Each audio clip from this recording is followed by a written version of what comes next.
Chapter 11. His throbbing knee brought more moaning out of sleep. Christina woke beside him, calling for Tuttle, who came like the dawn of a hairy planet. "Easy there, bro." He gave Moore a shard of oak. "Bite on this medicine stick. Our women use them for popping babies." He clamped down as Tuttle ripped the bandage clear of the wound. He checked the stitches for signs of infection, then pulled the stick from Moore's jaw. "No worries here, just a reminder the dig is healing." "Thanks, Enoch. Your name sounds biblical." "That's right. He mediated between God and the fallen angels. They were having too much fun to go back to heaven." "Me and the professor do appreciate everything you've done for us. You may have saved my life. There's only one way I could repay that." "Praise the Lord, brother. I'm only his humble servant. What you do for the least of my kin, you do for me." Tuttle's eyes narrowed. His lips went to a tight, evil line. Moore blinked with the flash of depravity and hatred he caught in their glint. "Don't worry, bro. It'll pass." "What's that?" "The pain. The pain will pass." Tuttle's eyes glittered when he said pain. "I brought tea." Christina smiled over Tuttle's burly shoulder. "My own brew with herbs, popping, bleeding BBs of opium. The water here has a lot of iron. Suck 'em up, bro." Tuttle patted Moore's foot and left the room. The sickly, sweet smell of opium, mixed with iron sulfide, wafted from the clay mug. A bat fluttered in the rafters. A wood rat with eyes like glassy black beads ran the dirt floor. The critter, scurrying, knocked Moore's edge off as he took the steaming mug. "This shack reminds me of some archaeological digs of yore. Primitive shelters put me back in touch with myself. No pretension." "Oh, yeah, like your glass vessel overlooking the Pacific?" "At home, I am the ocean. The house is in a Japanese-American family's trust. I am only the caretaker. The status of my address and work as professor does not have any real effect on that I am," she replied, sitting down on the bed beside him. "That is, except for money, prestige, and influence," she finished, saying with a wink. "Easy to get carried away by it all, especially when you have hundreds of eyes locked on yours, with people tiptoeing around you." He set the mug down and took her in his arms. His hands traced the small of her back.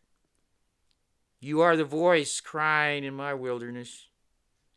You need to rest, artist. We'll see what tomorrow brings."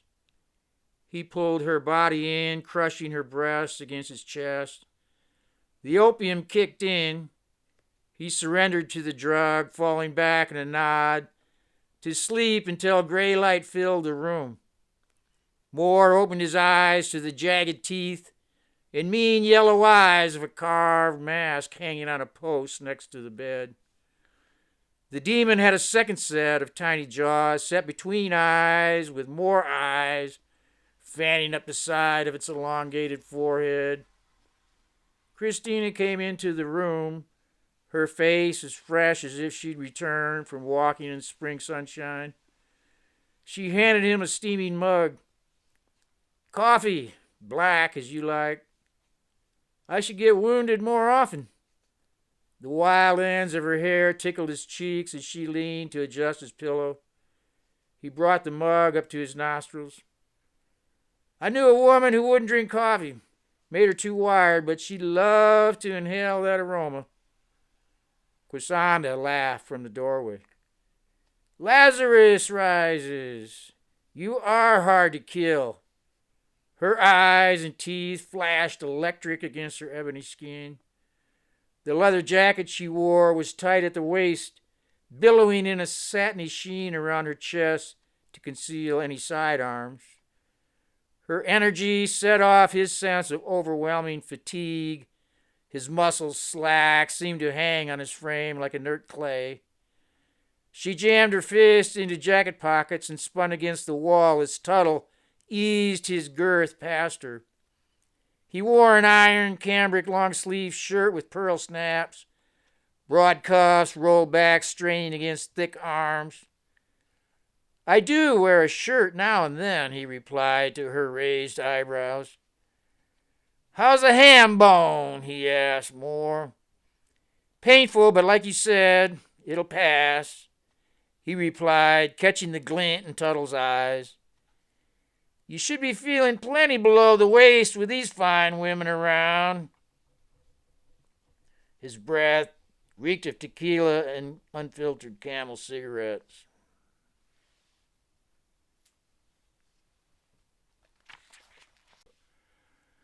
Page 198.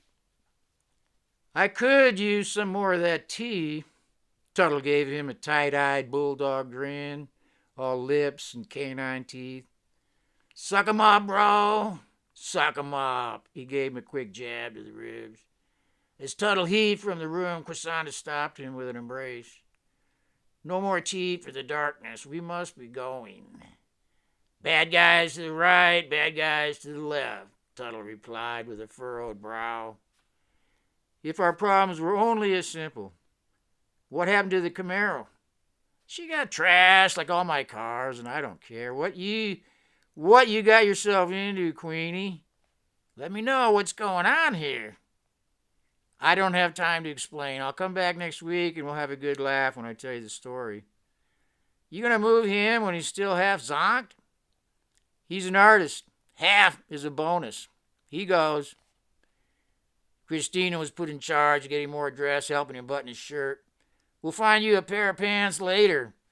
She ran her fingers through a tangle of curls, dragging her head back till her cheeks caught the light. He watched until her eyes turned to meet his. "Hold that pose. This is how I want to paint you. The angles all play in your favor." "You know about the painting?" Christina said. "I'm the painter." "Know what?" "After we leave." Christina and Christina helped him hobble to the silver Beamer. One of his stitches tore when he slid into the front passenger seat. Tuttle slipped him a mason jar of the opium tea, its squared glass tucked in his coat pocket. "Only take a hit when the pain turns nasty. Keep a clear head and take care of the women." Moore avoided Tuttle's eyes, mumbled a thanks, and sank in the plush leather. Doors closed. Christina turned the ignition. Gravel crunched under the tires as she eased out Tuttle's littered driveway. He woke in dream, his body luminous, shimmering into the field of ancestor. They were all around him, above and below. They streamed out across rolling hills of bunch grass standing above their heads, studded with the ancient motionless ones, spreading canopies of acorns, ripening in the grandfather's light, manna from the gods, gathered by the man with womb. They climbed an ancient volcanic cone where Pachamama, grandmother, blew her kisses of fire to the people. Be careful. She gives, she takes, swallowing it all back into her way. Grandmama, Pachamama. Enoch saw his angelic Devlin brothers in arms, blood, fire.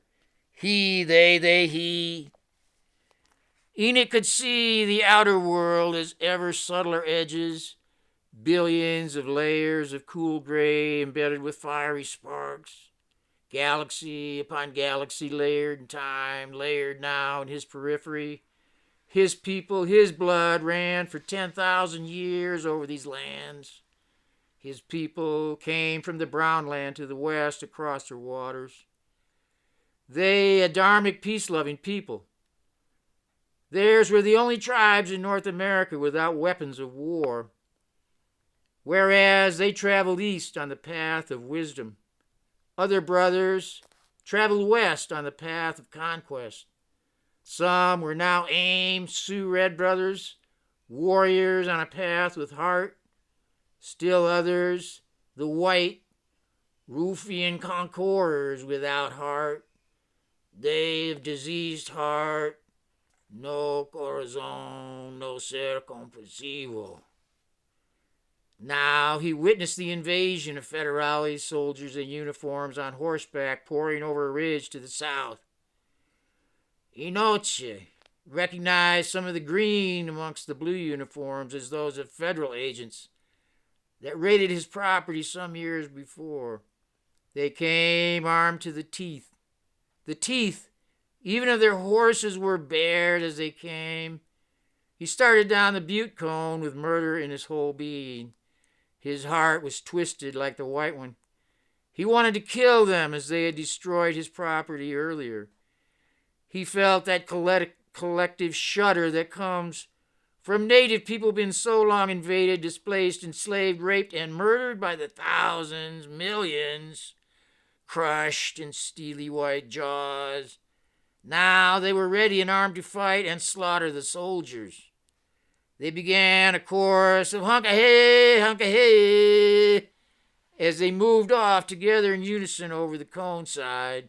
Great clouds of dust stirred. By the time their party reached contact with the soldiers, others from a neighboring tribe were already engaged. Enoche saw one warrior with the blood running from his mouth. He recognized him as Baghani, an old friend. He would get up, then fall back down again. The people were now coming from all around. Many of the Federales had been dismounted, pulled down by the clouds of people swarming their horses, stampeding off to the river, flowing away into the distance. Inoche saw his people flying all around like shadows as it got darker from all the dust and smoke from many guns blazing away. Still, he recognized it as his dream, as an electromagnetic field extending, projecting in all directions from his luminous body. Then a soldier appeared beside him, and he found himself swept up once more in the force of sheer hatred exerted by the greater will of the people. Those white devils had come to murder mothers and fathers. Just us, and it was our land, he mused. When a pistol appeared in his hand, he tried to fire it before finding the chamber empty of bullets. Instead, he used it as a club. By the time he raised it up, the soldier was trampled by his own stampeding horse. Now the dust, sticky with blood, mixed in from both sides of the battle. He could see the people all around crazed by it. They began taking hair from the heads of fallen soldiers. Scalping some while still alive, the women joined in, singing their war song. One of the soldiers played dead as these women stripped away his uniform. But when they started cutting on him,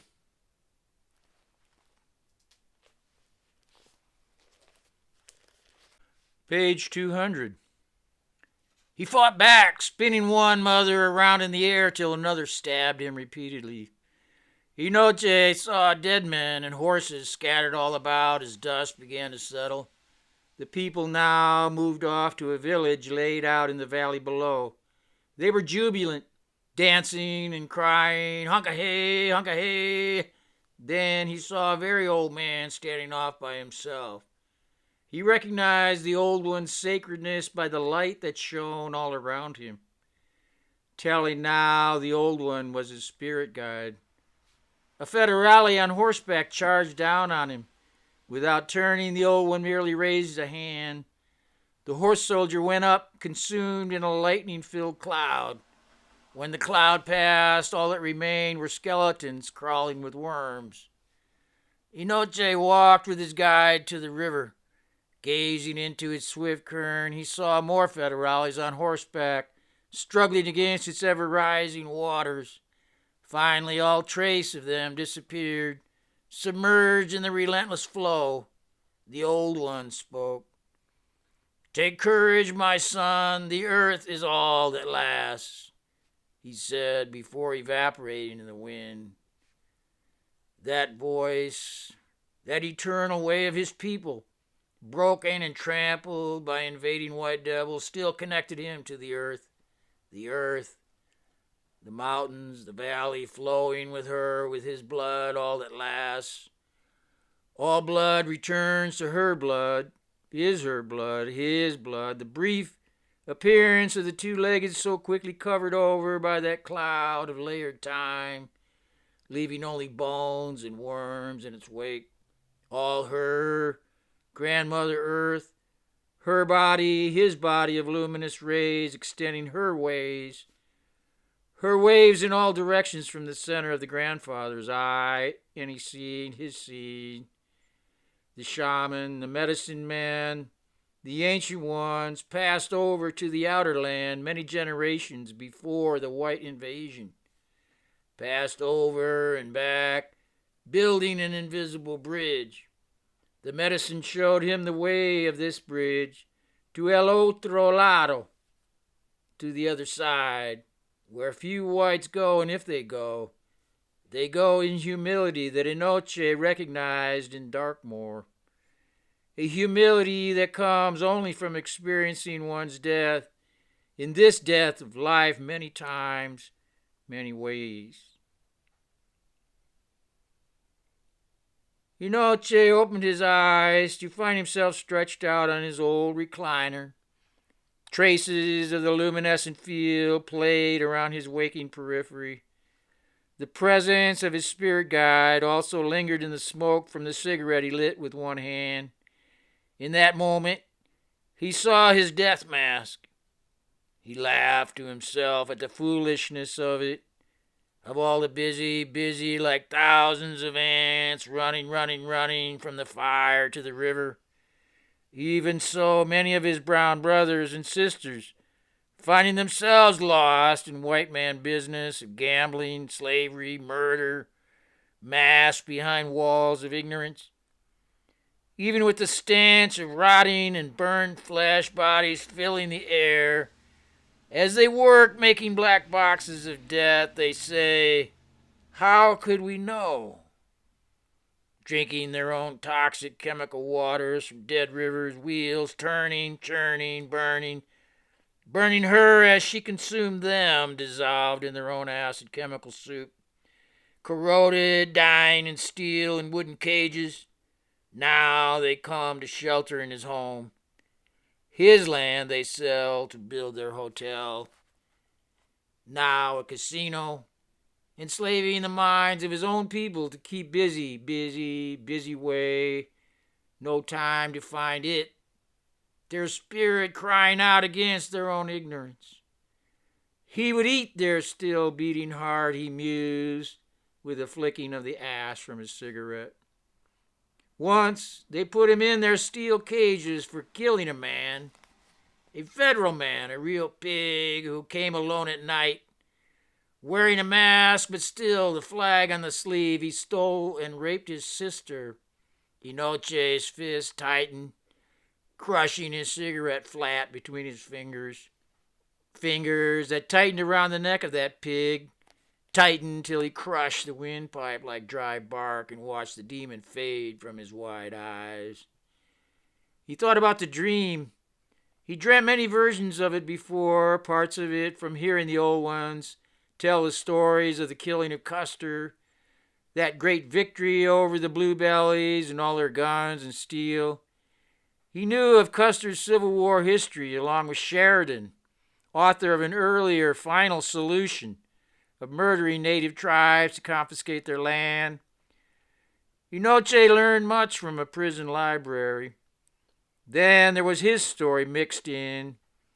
His story came later in another war on his race, by federales in green coming to steal his medicine.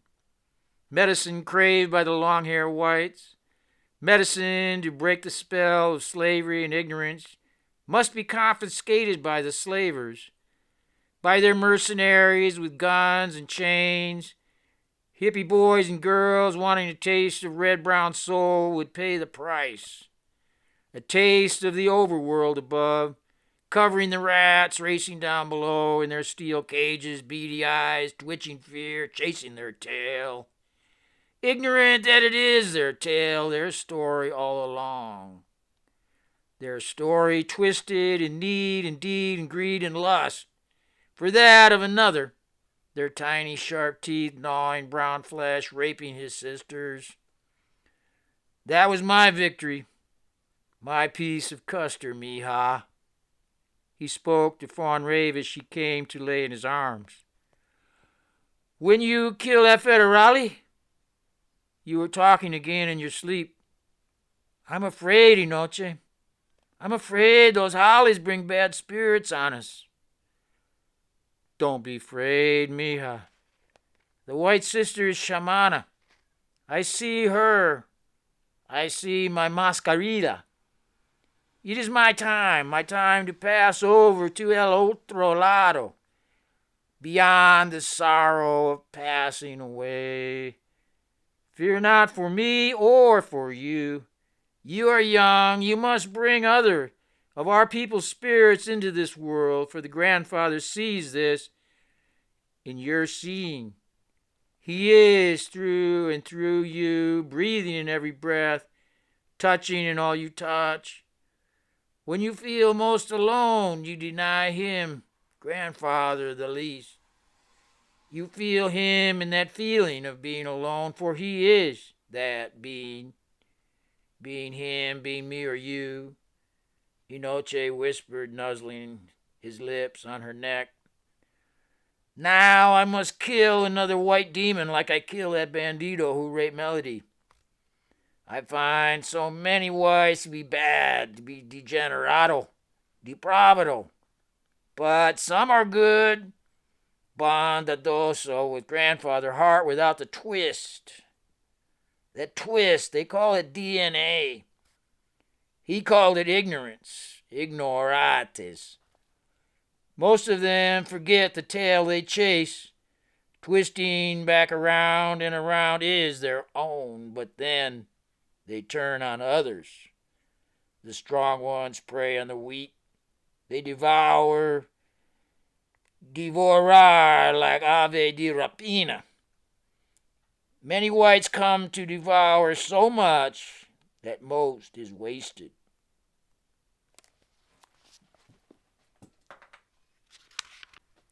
Page 202. Now is the time grandfather cuts his hair, changes his camisa. A century, but un momento in his day of 10,000 moons. We are invisible in this grandicidad. Un momento. Inoche offered with a kiss. He brushed a tear from her cheek. Soon there would be one less Diablo walking the earth. I will trade my life for the Diablo, mija. Such is the way of my warrior spirit, to go in my boots. But you know where boots, Inoche? Fawn managed, sniffing back tears. Maybe so, Sugar Bear. But barefoot or not, I ain't shuffling to no rack. When I go, I take one of them Diablo bandidos conmigo.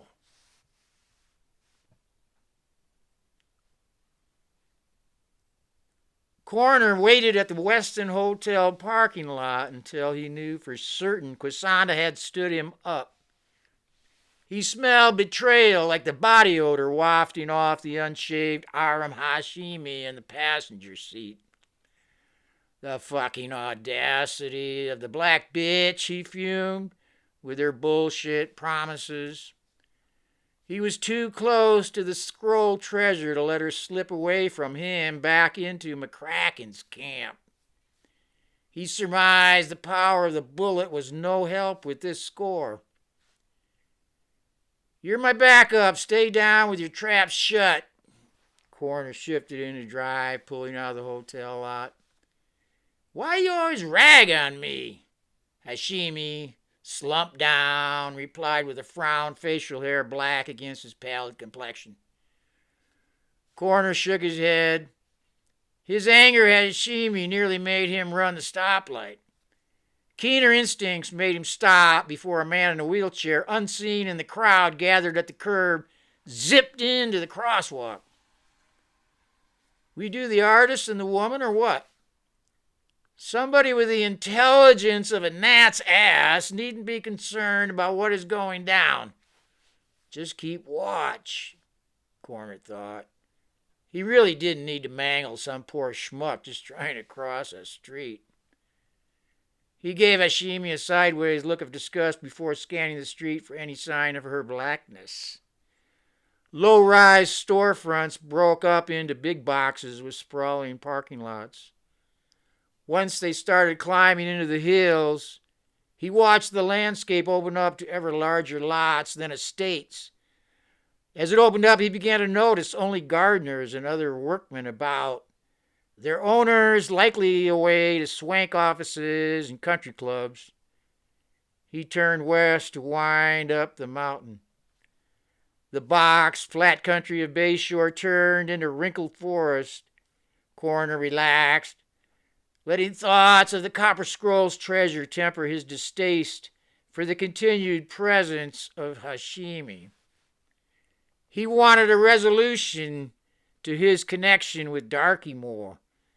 Man had the nerve to say he, Coroner, had changed the day he shot him. Not from boy to man, but from human to the inhumane. If Moore had died in the Illinois countryside, he would have regarded his corpse the same as a doe or a buck, sure. Maybe at the time, but he could still assure all those pinhead therapists that killing a man is not the same. He could never explain why he'd pulled the trigger that day. He was in favor of blaming the darkness. The guy was a born target, a spook spawned by a demoness. Shrinks told him back then that he lacked remorse, like he was some kind of sociopath or even psychopath. Moore said he lived as a reward for showing Coroner his true nature. The best thing a friend could be a reminder of his beastly side. Remembering that incident inevitably led to the memory of his first kill in the war. Then he had fired wildly at something unseen, suddenly charging him in a brown blur, tearing out from the bush a screaming fiend in black silk pajamas. Shaken, he'd fired too low at first, emptying a clip of small caliber rounds, tearing dime-sized divots from the assailant's bare legs, slowing him enough for Coroner to slap in another clip while feeling his bowels liquidate and evacuate, fucking shit his pants as he brought his weapon up to watch his wounds tear away Charlie's cheek, bared teeth close enough now to see gums packed with black wedges of opium. Naturally, that memory was never as far as the stink of his own shit and the colored photos of the bullet-riddled corpse he carried. Those little slugs tore that man to pieces. Coroner knew the whole skinny on that. Army brass did not want that stupid shift in weapons procurement from previous war to such small caliber in Vietnam. So much so, they sacrificed the treasure of their own by contracting an off-brand lubricating oil. Rookie drafted grunts typically put the finger to the metal. Overheating. Jam City. People. Our people died because their leaders, their big patron, deliberately sabotaged their guns. He'd watch some shot up when their guns jammed. Coroner learned to carry his own oil. He'd been carrying his own ever since. He didn't need some piss-in-the-pants pinhead shrink putting his 2 bits in the mix. Stand over the bullet-riddled corpse of a sinewy brown farmer barefoot in black pajamas, 10,000 miles from your farmer, old man, just farming. The most honest labor in the entire face of the earth, and you just blew half the flesh off his body? Enemy or father, brother? Coroner learned to see it either way. The other's collateral damage. Nobody innocent in war. Boy or buck bucks for blood. Those are some damn nasty dogs let loose now, Coroner mused.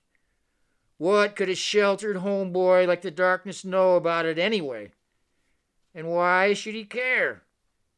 He had never asked Darky to return the favor of saving him from that non-bloodbath. It made his blood boil to be judged as a psychopath by those just lucky and privileged enough to miss out on the necessity of killing brown people.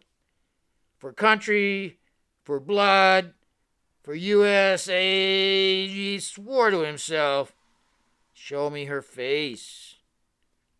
Liberty's face. He wondered about her. Wheeling the Mark IV into Tuttle's compound, he found himself driving now through the graveyard of 1950s and 1960s motoring from Packards to Ramblers, with bullet-shaped chrome grills and bumpers heavier than a Honda Civic. The lot covered with rust.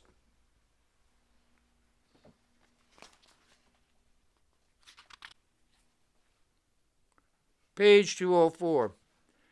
Paint eating by it, along with mold and moss, reflected Corner's mood being in the great American industrial wasteland. He definitely wanted to blow this shit up. You know, Che, someone coming in a big shiny car. Enoch stubbed out his cigarette, glancing for a second at his skinning knife on the table, before cracking his knuckles and launching himself from the recliner. Pulling the blanket aside, he saw a town car pulling into his driveway. Who are they, oh? Fauna asked as she came to stand beside him. Behold he that ride the pale horse, for he is death, he replied, sweeping the curtain aside to step out to meet his fate. Why she dropped them in this stink pile, Hashimi asked. We broke contact with Warren so she could take a look at the disc, like I have to tell you. An idea turned in Corner's head. He'd do the neighborhood a favor by blowing this shit off the map. He smelled freshly washed earth against the stench of spoiling grease and burning plastic. A bandy-legged pit bull popped from his doghouse, the chain rattling against the doorway as he pulled into the front yard. A squat moke, barefoot in a clean cowboy shirt, filled the doorway of the bungalow. Feet spread and eyes narrowed. A bitch peered from the corner of a blanketed window as he stepped from the Lincoln. Good morning, friend. I'm looking for Kwasanda Enzokia. Well, first of all, we ain't friends. Second, if you can count that high, who the fuck are you? Okay. You Tuttle? Inakaka Tuttle? I'll put it to you straight, amigo.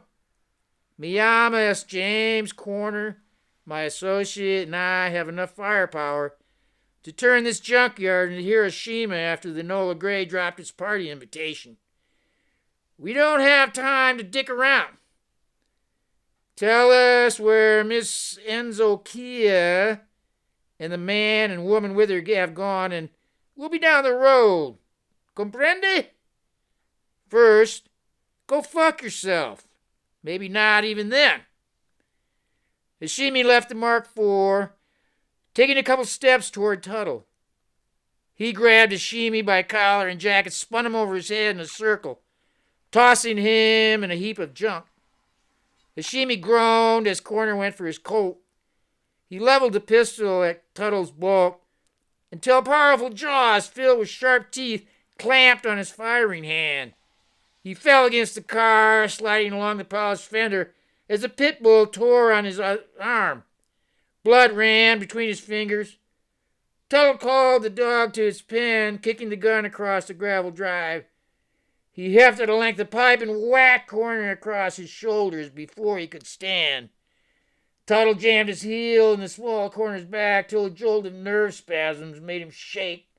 The Indian pulled him to his feet, hitting him with two quick punches that rocked his head.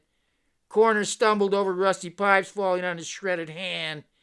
He tried to drag himself away. Tuttle struck him again across the back. He curled into a fetal position and tugged out the .38 revolver nestled in his ankle holster. Tuttle raised the pipe for another blow as Corner turned and fired. The round hit Tuttle in the meat of his shoulder. The upraised pipe dropped. He howled, making a leap for Corner's throat. Corner squeezed off another round to split the middle of Tuttle's brow. Tuttle stopped. His eyes drifted up as he fell backward. The Indians always lose, Corner managed. His chest heaved, the gun loose in his hand, hair plastered with sweat and blood. He rolled to his knees, rocking on his haunches until he stood to lean against the fender of the Mark IV. His forehead touched the warm surface as he set the gun on the hood. Come on out of there before I blow up your shit. He fell back to rest against the windshield frame. I'm not going to tell you again. I'm counting to 5, starting at 4. The young Latina opened the door flap, her arms lined with jangling bracelets. Bring me water and liquor pronto, senorita. Keep your hands where I can see them. She brought him a plastic gallon jug of water and a bottle of Cuervo. Corner told her to look after Hashimi.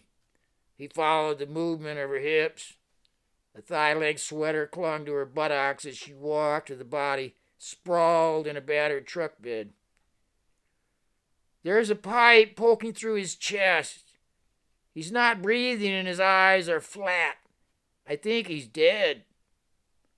Son of a bitch got what he deserved. Your old man is in worse shape. Corner waved to her with his gun hand, bringing her close to feel her nipples against his chest. Her eyes were wide in shock. He demanded a drink, and she held the bottle to his lips. The pit bull pounded his paws against the chain-link fencing of the pen. He panted hard, but had not barked since the death of his keeper. Corner fired a round into its throat, and the dog fell with forelegs kicked out stiff. You drive. He shoved her behind the wheel of the Mark IV, collapsing against the closed passenger door. Reaching for the keys, she stole a furtive glance at Tuttle's still body, slumped on the ground. Hold on, I almost forgot. Hand me the bag, he said, motioning to the back seat. He watched her young bosom press against the leather seat as she stretched to retrieve the canvas satchel. Not a bad piece, maybe later. She set the bag on the seat between them. Hey, I didn't want to kill your boyfriend, just how the game played out, Corner offered. He pulled 2 cigarette-pack charges from a pocket of the satchel. We're going to give him a fitting send-off. Toss one inside the doorway and the other in the dog cage. Make any funny moves, I'll shoot you in the butt and let you bleed out. Do what I say and you'll live to drop many bueno niños.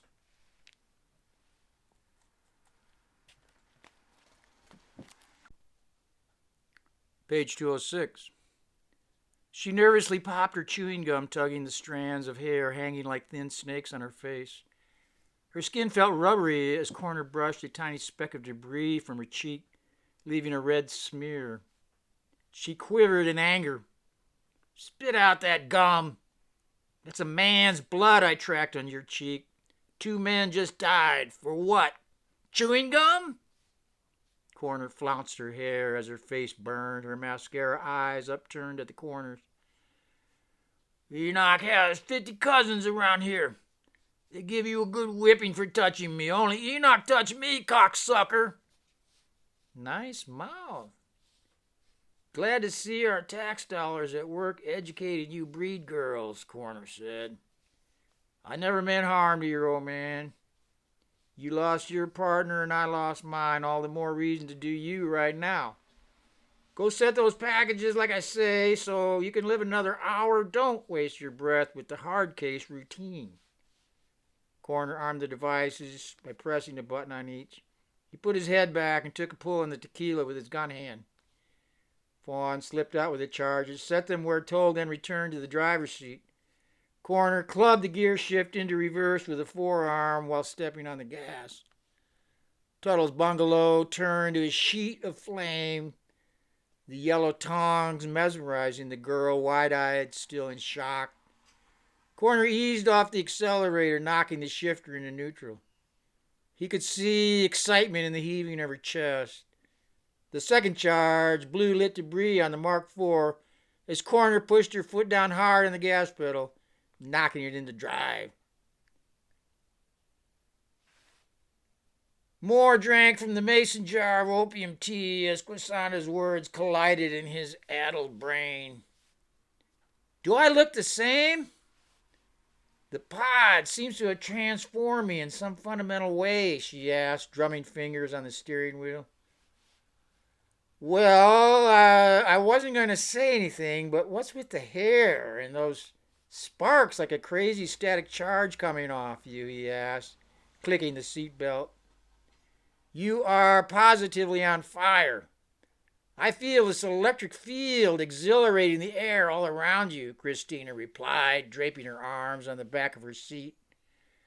Yes, I feel somehow more awake, even in the midst of this dream. Though it moves all around me, it doesn't affect me at all, Quisanda answered, her eyes glowing as she focused on the road cutting through suburban sprawl.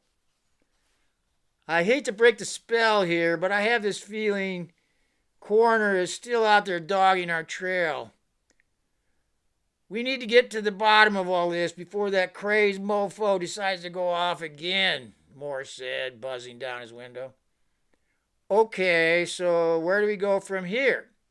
Christina asked, squeezing his hand as they shot through an intersection on a yellow light. They drove across town into a shabbier section somewhat blighted by occasional boarded storefronts. At a four-way stoplight, a strip mall of check cashing, grocery, liquor, and lottery attracted a crowd in hotter colors from purple spandex to chartreuse, hair mousse. Homeless indigents pushed shopping carts packed and draped with black plastic sacks filled with the detritus of consumer society on its final pass. Still, exiting in a shopping cart, Moore mused. In the shelter of an overpass, he saw a row of green and blue tarp tents pitched against the stained concrete wall buttressing the highway overhead. Sun stole through the clouds above East Palo Alto. Here we are, only a mile or two from one of the richest spots in America, Moore offered, as he gazed at the hard-by side of town. People, hustling their daily bread, sliced a mean thin. Let's call the man and see what he has to say, Quisanda replied, goosing the accelerated past a grid of commuters stacking up in an exit lane. So we look him up in the yellow pages under W for World Destroyer, he asked, shifting his bandaged leg, blood throbbing at his wounded knee. I have his number in my phone. McCracken gave it to me before I went into the pod. I think he wanted me to salt the wound from his stealing the disc and activating the pod. Quisanda punched the auto dial on her cell phone. Moore shot Christina a questioning look over his shoulder. She shrugged and looked off. The BMW left the Dumbarton Bridge and drove north on the east side of the bay. Quisanda pulled into a service station as the number rang. An attendant in an orange vest with mustaches bristling past his chin like fibrous tusks approached the driver's side. Fill me super cash, she said, as a reply came on the other end of the line. Ms. Enzakia, I am Stephen Rakitin, Mr. Warren's chief assistant. I've been instructed to give you an address. Moore wrote on a pad as she dictated. Quisana clapped the phone shut as the attendant clanked the hose nozzle back on the pump. 3250, he said as he ran a squeegee over the windshield. He slapped the wiper blades back down, trimming the excess with a rag as he stuffed in his back pocket. I'll get the change, he offered as Quisana slipped him a 50. How about I trade you for directions to this address, she replied, showing him the pad with more scrawl. She thanked him and pulled out of the station, the fat tires crunching an empty aluminum can. The man say anything about the painting? Moore asked as he looked for some music on the radio. Being with the both of you makes me feel like painting. Just can't guarantee the stability of my mind. I say let the art make the statement. If you still got it, it will be obvious right off. What do you think, Professor?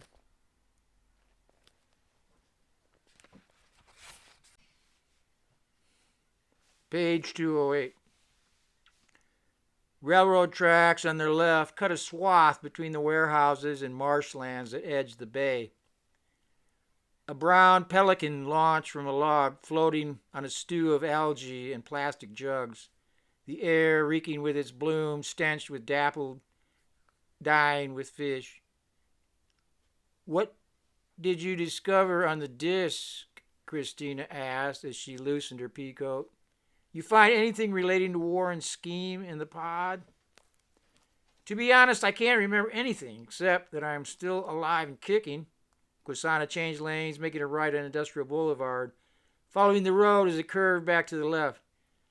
And that who I am doesn't seem at all affected by this world, except there wouldn't be any world without that awareness of it now appearing in a being of me. Does that make any sense to you, Professor? That is where I live. Where I am that awareness, mirrored, making my living moment by moment. The problem with transmitting it, that awareness of a being in the first place, is any inward talking of it must be mere mirror denial of it. Any now ask nowing, it is ask no knowing out of denying of it. That is why that I am speaking of it in a peculiar dialectic debate. A manner of why speaking in the first place without displacing attention for a second.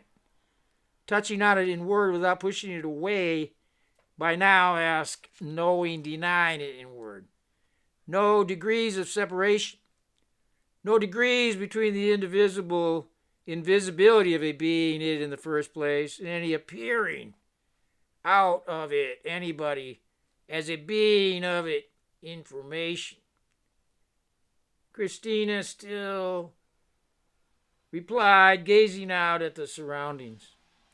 They crossed a flood control channel thick with an oily sheen and the hot green of a slime of antifreeze.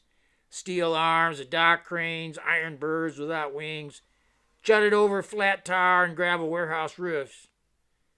Then, I'm not who I think I am I?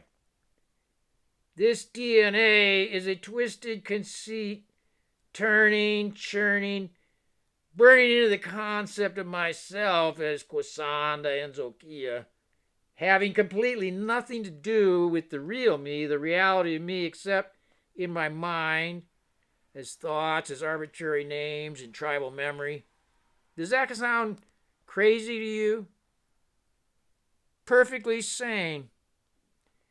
We all turn merely mirrored in word into that arbitrary name. Deny me. State of a being anybody only while DNA. In word, denial is a being now as ka and y, as curving black around a y potential being mirrored in cosmic memory appearing as x y'all. Y'all's existing information, while that is the dialectic debate between a y I merely appearing and gazing it, or any why now, nah, not appearing as thoughts of it, as existing information of it. What's more insane or non-sane is merely living as though born in word, merely mirrored out as existing, assuming that mere identity of our thoughts of a being, superficial inward notions of identity as a purely functional arbitrary name now, nah me, deny me.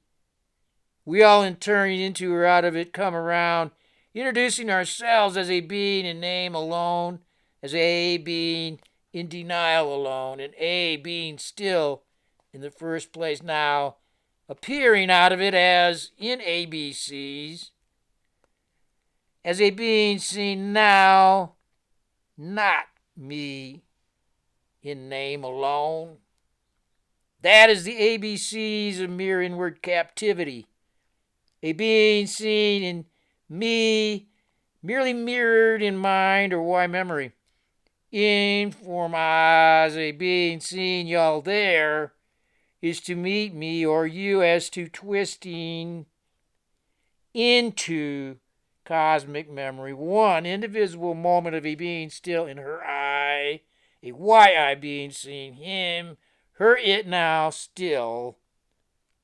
We all in turning around this earth experience ourselves way beyond mere waking as twisting in toward function, beyond this sheer folly of funny action, chasing our tails just to find they are still attached to our own butt. You must never be slave to mere ideas of a being yourself. Does not mean y'all cannot try or cry. What is crazy to me now in this moment is that more people do not realize that very same thing right now. And I know I'll eventually come down. Everything around me seems only a mirage, a shimmering reflection of my own light of awareness. Awareness of a coming black around, echoing of me or you in memory as thoughts of it still playing out, an understanding of it at attention in the dream body.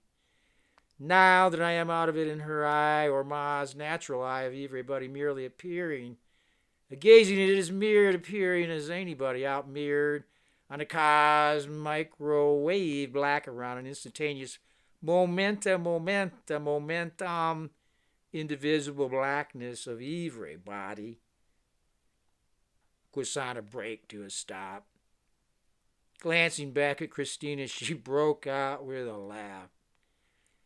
We are one single black-ass body, she managed between bursts of laughter. The professor stayed deadpan as she continued. A darkness body to be now perceived as black. Now asking of it why, ask no knowing out a blackness of it to be now a gain. A blackness to be now a gain of it. A gain invisibility now appearing out inward supersonically or phonographically in formation. Page 209. A supersonic everybody with a black as a way of evil, Quisanna replied.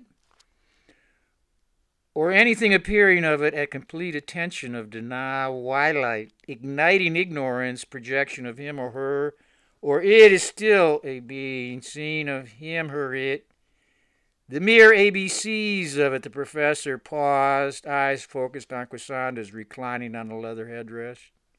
Now, a beaming of it out in her, me as y'all thoughts of a why I of a her, him, it, her or him of it, a being seen indivisible now, merely emerging, ask knowing out, thoughts of it appearing,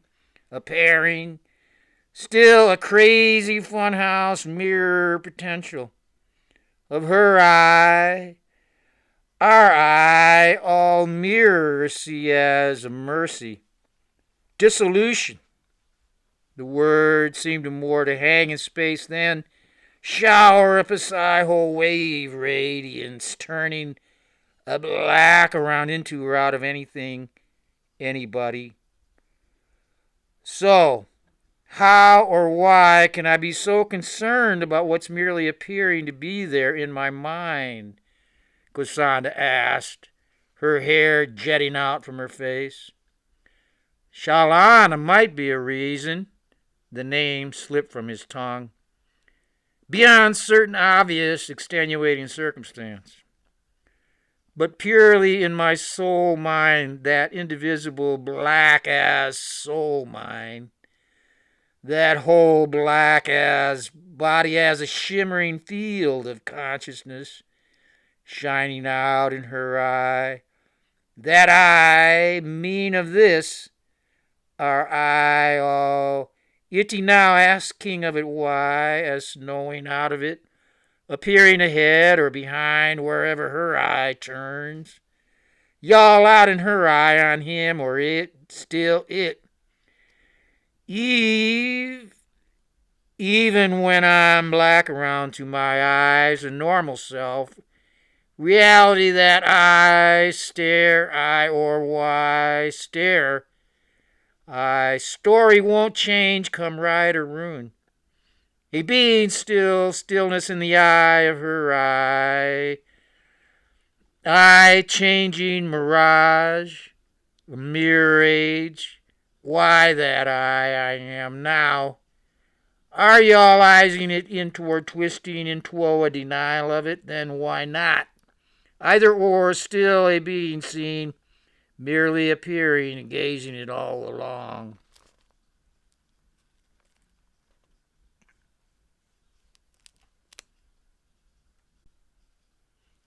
Page 210. Perhaps you have good reason to choose to ignore it. Crazy as it seems, crazy be our free choice more often than not. Why choose being of such limitation beyond necessity of functioning in the moment? Especially when realizing there is a choice awareness of a being seen in the first place. A choice made moment by moment or ignored lifetime by lifetime. Christina replied, touching the back of Moore's head. Rest assured, though, this mirage of sorrow will continue to seduce. Certainly I have fallen under those so real imaginary clutches at times and places unexpected despite extensive teaching of the contrary. Any one of us may fall back under the inward spell of their own duplicity. A duplicity, y'all, of a why as existing in completely arbitrary name alone. Which brings me to Warren and his corporate duplicity, his cunning plan for mass destruction. Listening to Christina's voice, he found himself once more slipping into her eyes a spell. He felt momentarily bewildered by a certain double entendre in her words, as if her intent were to blow his mind free of personal arbitrary identity, pull down his mask of ideas about himself. Yet somehow he really didn't seem to mind, as if he were all too weary of the compulsion for maintaining it and the notions of any being of some nobody. Here is what I see with Warren and his ilk. They have recognized the nature of this mass psychosis where we all have turned away from recognizing or realizing, y'all, that appearing out before our eyes, inward formation of ABCs is merely mirrored, knowing out, denial of indivisible invisibility. Despite directly and periodically experiencing that consciousness as such, a singular black body of a being seen in sleep, a being still in the first place, that indivisible invisibility of any individual. Now, that complete ask knowing out of it as a projection of ignoring a being, still that invisibility. Because ask why now a curving of now a black around of it as cosmic memory potential, leaves just us open to suggestions as to what or who we all may turn into or out of as becoming as karta, karma, actor, action. Karma is a three-way street brought over from previous cycles, karma brought over from previous cycles, karma created in the moment-to-moment life, and most importantly, the unknown factor as X, coming into play at any time in toward twisting y'all around. Perhaps Warren recognizes a way to channel the nature of any form as neurotic psychosis of ignoring, knowing, knowing it out, y'all, along as expecting it. A knowing out of it as a denial of it. It as cosmic, karmic being of it, invisibility now, appearing invisibility by our any inward knowing out of it. Thus it seems the fundamental process of any creation is dissolution of it, invisibility. Again, Moore was struck by the double entendre. Invisibility dissolved invisibility. If only appearing of it a while by a mere memory playing tricks on a mere appearing it, now at it. A way denying our now outer natural being by using a viral infection to shift y'all's attention from a still singular focus, splitting that atom, that atom, that attention with a peculiar singular image of imagination. A notionally y'all as nation of imagining. A sublime place captured in a face in time where we all turned attention into losing our way of function, our way of will to act now, surrendered to her image, imagined out in her eye of Eve will, out in her eye of a wave. A shimmering black mirror sees her eye of everybody still indivisible. Puissanta returned, shifting the beamer back into drive. Somehow this plan parallels the power of Ma's destruction or Ma's deception, of Ma's zapping it out in her eye of Ivre body by splitting the atom. Instead, it is splitting the singularity of attention. He could set in motion a self-perpetuating chain reaction that would unravel attention from the very inward fabric of space-time. Unravel our psi whole wave power as existence. Tense in a while of any being a gain, turning back to a being lack. Black to the big bang of a being a gain as zany information of it. Black into a body indivisible, invisibility of anything, any thinking, appearing out of now ask knowing of it. One indivisible invisibility of a black body. A God to say to be a being seen literally now, appearing supernaturally in word. A being seen appearing it still invisibility of a singular prescience, of a why I merely appearing and gazing at it.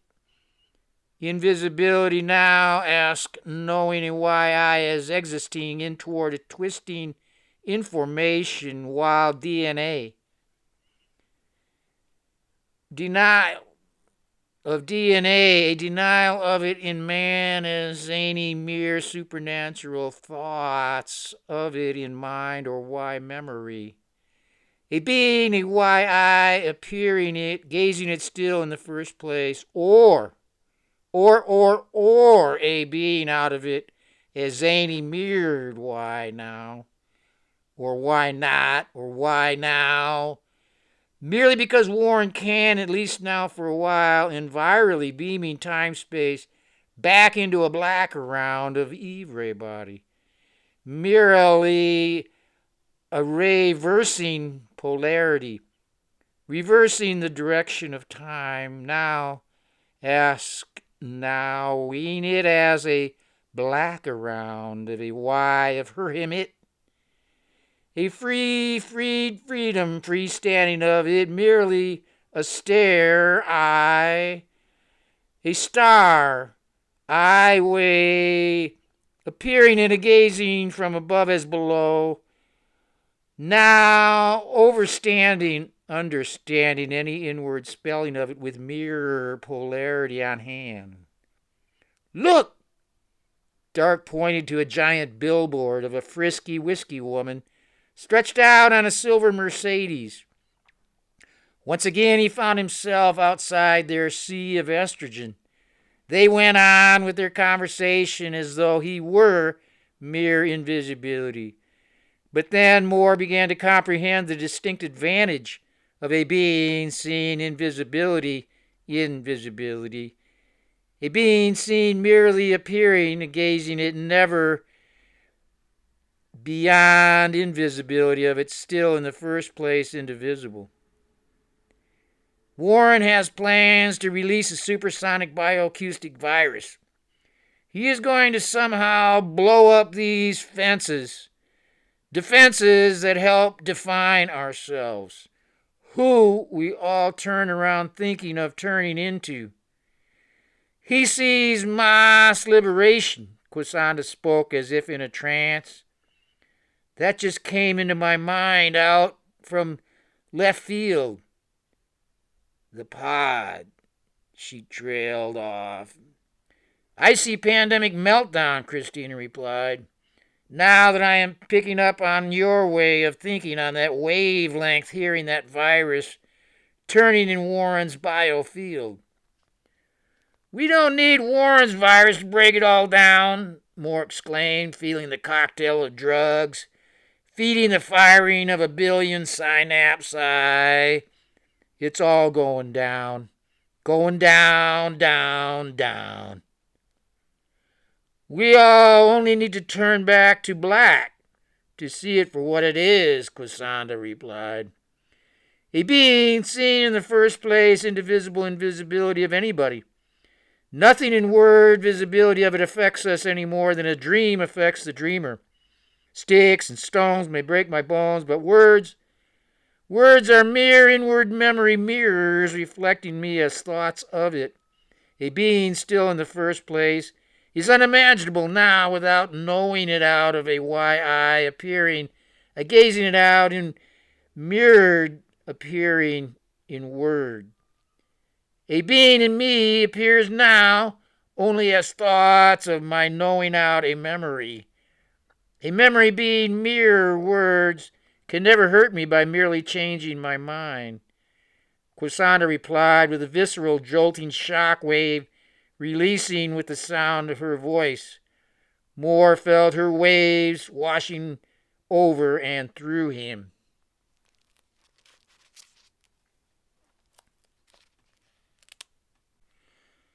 Page 212. A man once said everybody has a plan till they get hit in the mouth. That's the difference between a thinking of it or a feeling of it. A touch of it as any touching of it. That's where the sheer gravity of a life is felt, Moore added. She downshifted for a chuck hole in the asphalt and made another right-hand turn, pulling into an alley that led to loading docks and chain-driven warehouse doors. One thing I do know now, in knowing all this, if the world's counting on this bunch to save it, We are all turning into serious trouble, even mere mirrored troubles in memory. Moore felt a hot wind through the open window. He took a swig from the mason jar to take off the edge of the pain, feeling it. Quisana pulled behind a row of rust-pocked dumpsters spotted with tattered caution stickers. A famous French perfume chemist was asked where he lived to develop such intoxicating scents, Moore offered. A honeydew country estate bursting with lilacs and jasmine? No, he had replied. I've formulated my fragrances in a warehouse, surrounded by rusting machinery, rancid grease, and industrial wasteland. This feels like a perfect spot for a red-blooded American boy like me to paint a beautiful woman against a lot of concrete and iron waste, wasted along the most famous bay in the world, at least in our little neck of the woods.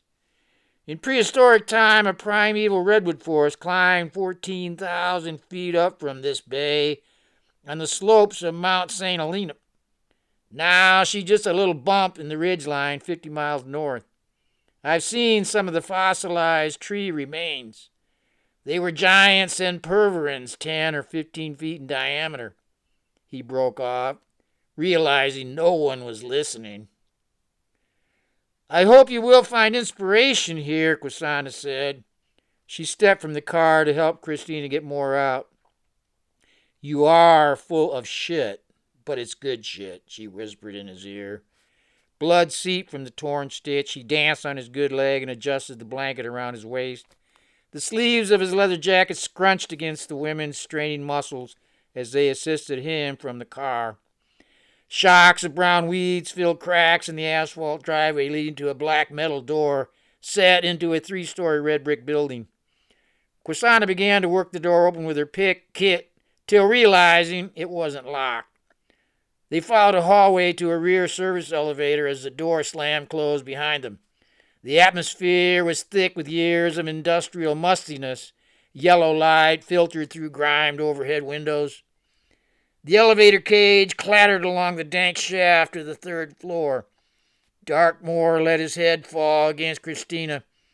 Quisana pulled on the scissor gate, levering it open to a room with 16-foot ceilings, a bank of clean windows lining the north wall. Shafts of light streamed on a large easel set up in the middle of the open space. Against the far wall of exposed brick, he spied a king-size bed with a beige down comforter and half a dozen pillows in white slipcovers. A flat desk held a telephone, computer monitor, and keyboard with a straight-back chair.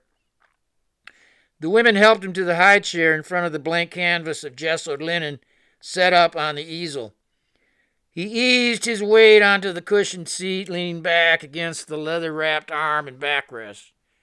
Parked next to the easel was a 5-drawer oak taboret topped with a ceramic vase filled with red sable, badger, and white hog bristle brushes. Their nickel ferrules glistened on clean wood handles.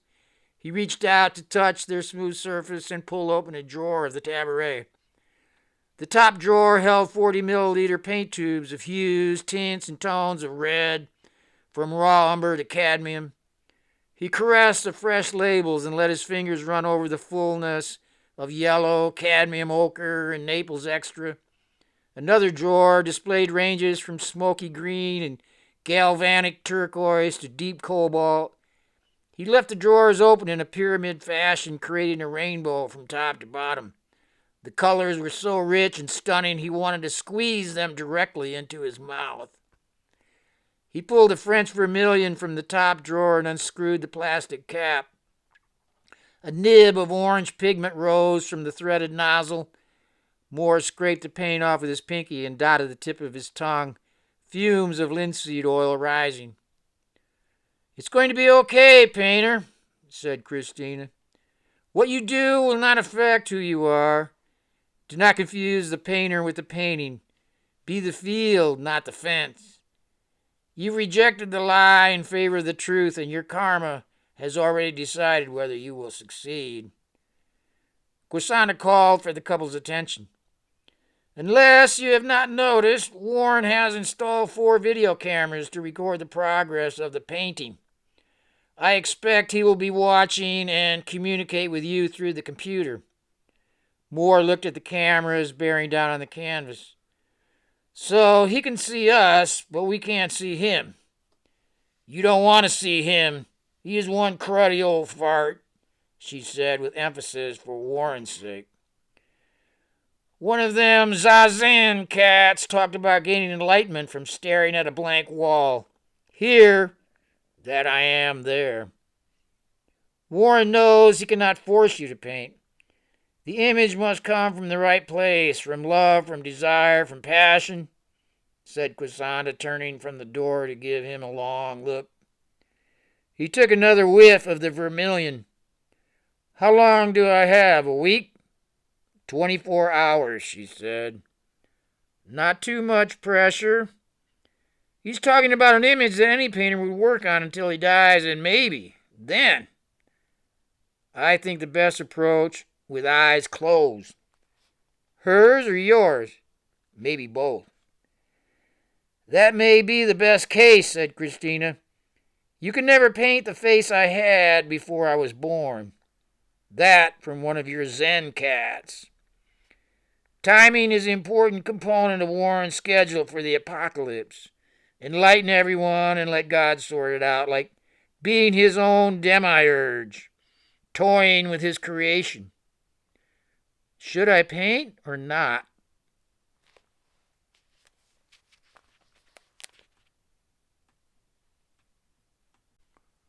Page 214. Paint like you never painted before. I have to find out what has happened to Corner. Be strong for each other. Quisanna walked into the shadow until he heard the clang and clatter of elevator doors. Are you a painter or a lover? Christina asked as she slipped off the pea coat. Puts a charge in the blood, don't you know? Corner motioned with his pistol for his hostage to get the car on down the road. They drove the dirt lane leading to the highway while flames from the blast whipping up in the air into black smoke receded in the rear window. I'm after a treasure caught by Herod, a biblical dude so rich he built a mountaintop palace with walls 18 feet thick going up 3 levels with a private villa carved into rock, big enough for him and 9 bitches. That crap heap back there wasn't even a speck of trash along my road. I'll bet you never even been to the other side of the damn bay, Corner rambled. That fat engine take care of you? Be ashamed to let all that heat bottled inside your tight unit go to waste, he drank from the tequila. Follow this road. They entered a series of switchbacks. Corner stuck his hand deep in her blouse, groping her breast. What the fuck? Touch me again and I'll crash this dog shit car. No, you won't. You're going to wait for the opportunity to do me right. Crash the car and you're as likely to get hurt as me. The centrifugal force of the sharp turns threw him against the passenger door. Corner felt a stab of pain in his shoulder. That fat Indian had thrown a hell of a wallop. Slow down, bitch. I know where they're headed, and we've got business first. What's a bright little tang like you going to do besides fall back and spread your legs? You're helping me track down the greatest treasure in history. Gold and jewels everywhere you want. Be nice, and I might cut you in for a slice. I ain't no paper tiger, darling. They rounded the last curve and hit the bay flats of freeways, stoplights, and local law enforcement.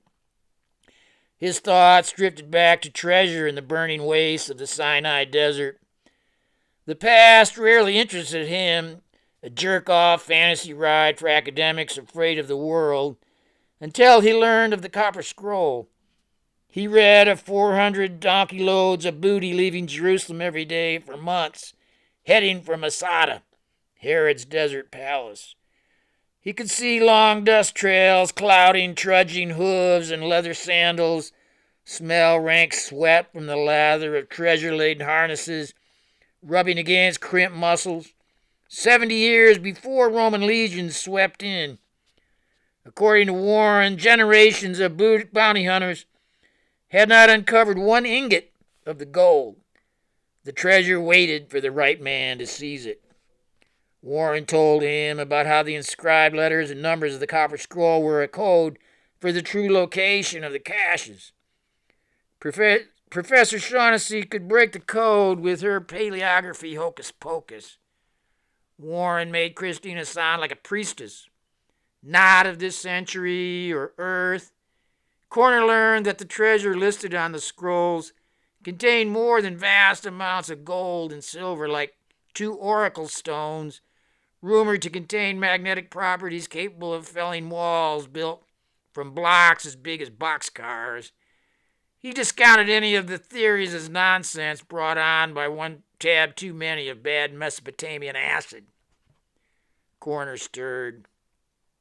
I can take you to castles in the sky, drape you in silks, and light your eyes with rubies, sapphires, and diamonds. I can make you my queen. You full of shit, gringo. Keep talking like that and you'll slide from goddess to gas real quick.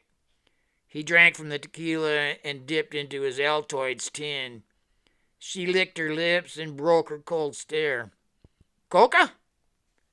The open sun they encountered after dropping out of the mountains made the packed crystal glisten. Probably help me drive, she mumbled. They crossed over the 280, heading to Menlo Park, and stopped at the intersection of Woodside and Middlefield. Corner rolled down the window for the breeze. He looked up at a sky turned blue enough to stick a fork in. It lifted his spirit with the promise of clear air, even as streams of brown smog drifted inland. Hang her right, Corner said, holding a match head powder to her nose. A glow came into her eyes as she snicked the hit. As the light changed, she tromped the accelerator. The scene seemed innocuous. People in their cars, running hither and yon in their ransomed little boxes of dreams. Looks like you're going to come around to my way of thinking. His weapon lay across his lap, the weight pressed against his leg. He watched his designated driver as he dipped out a crystal with the tip of his pinky. Open your mouth. I'm going to show you the real way to do this shit. Her glossy lips parted as he slipped his finger under her tongue. Let that melt into your mind, Chiquita Bonita. Corner stuck the Altoid tin back into his coat pocket and hefted the Colt. He twisted his neck from one side to side until he heard a pop. Good as ever to go, he thought. Then pain knifed him again. Stay on this road for about 10 miles. They passed a shopping center anchored by a Safeway supermarket. Under the windows, plastered with sale offers in numbers big as children, he stared at a plump woman in frizzy-dyed hair pulling a cart for you with a practiced jerk. Corner pulled a cell phone from the glove compartment and pressed a number as he scanned his booty driver's glazed eyes. The Black Queen has been and gone, McCracken's voice showed surprising calm. You sure about that gas leak? I haven't been able to find any official report. Page 216. I'm telling you, you think you know a guy. Then he goes all psycho on you. It puts you in shock. Then on top of that, I know, the gas line blows and there's nothing to do but beat feet. Yeah, so as soon as you give me the scroll translation, our axe will be ground and buried. You don't want to hold out on me. I'd have to take your nutsack along with a few other personal items. You're scaring me. I might be too nervous to remember where I put those codes. We'll see real quick. Corner flipped the phone shut.